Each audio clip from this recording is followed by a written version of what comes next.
another set of gender-related topics ang hatid namin sa inyo ngayong Webes.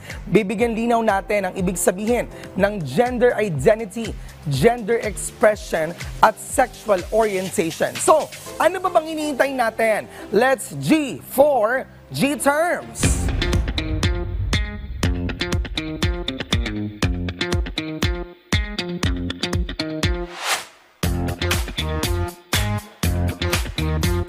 Today, let's talk about something na madalas na pag-uusapan, ang gender identity, gender expression, at sexual orientation. Pero minsan, nakakalito pa rin sa mga hindi miyembro ng LGBTQA+ community. So let's break it down in the simplest way possible.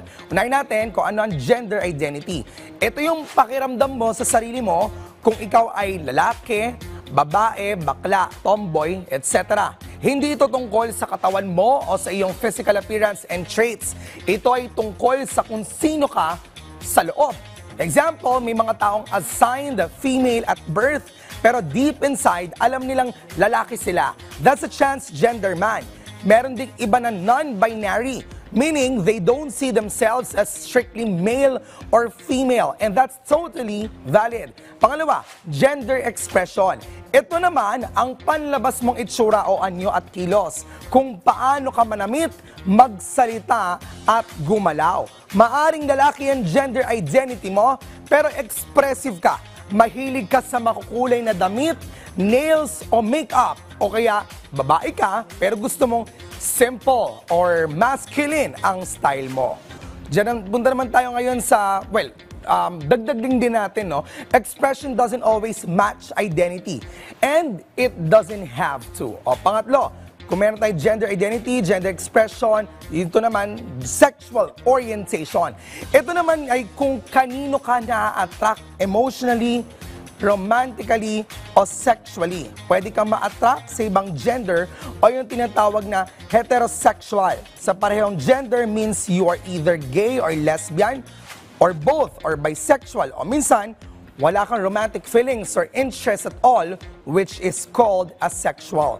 Ang orientation po ay separate from gender identity. Halimbawa, may isang transgender woman na babae ang identity, pero lalaki pa rin ang gusto niya. Meaning, straight pa rin siya in that sense. Ang mahalaga dito walang mali o kulang sa kung ano o sino ka. Tayong lahat ay iba-iba sa puso, sa isip, sa katawan, sa damdamin. At hindi mo kailangang ipilit ang sarili mo na maging straight o magtago dahil lang sa opinyon ng ibang tao. At habang tayo ay natututo, sana mas lumalim ang pag-unawa at respeto natin sa isa't isa. Hindi natin kailangan maging eksperto para maintindihan ito at matanggap. Ang mahalaga, bukas ang isip at bukas ang puso natin sa pagkakaiba. So next time na may marinig kayo tungkol sa gender, o kaya naman sa gender identity, gender orientation, or sexual orientation, tandaan na hindi ito tungkol sa pagiging tama o mali. Ito ay tungkol sa pagiging totoo. Tulungan tayo sa pagrespeto, pagkakaintindihan, at pagkakapantay-pantay sa karapatan. Yan muna atin na pag-usapan ngayong umaga dito sa G-Terms.